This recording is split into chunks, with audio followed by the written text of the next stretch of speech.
Nderuar qytetar që na ndiqni. Sot nuk jam para jush me opinione, por vi me fakte. Me prova që shpjegojnë se pse prej 30 ditësh mijëra shqiptar protestojnë çdo mbrëmje në bulevard. Prova që shpjegojnë pse ne kërkuam një mocion me debat në këtë kuvend dhe pse mazhoranca zgjodhi që ta refuzojë.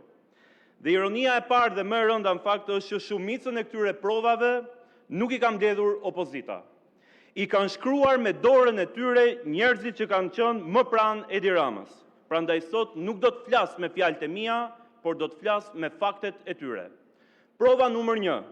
Përse protestojnë shqiptarët? Prej 30 ditësh qytetarët shqiptar janë në shesh.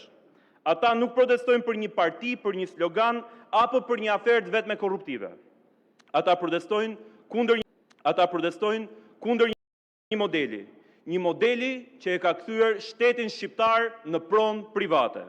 Një model ku ligjet ndryshohen sipas porosisë së vet klientit, ku zonat e mbrojtura shihen si mundësi biznesi, ku trashëgimia kulturore trajtohet si një pengesë për betonin dhe ku investimet strategjike janë kthyer në privilegje strategjike, të shpërndara me dorë jashtë çdo procedure ligjore. Pikërisht për këtë kërkuam një debat parlamentar, sepse ky kuvend nuk mund sillet sikur jashtë këtyre mureve nuk po ndodh asgjë.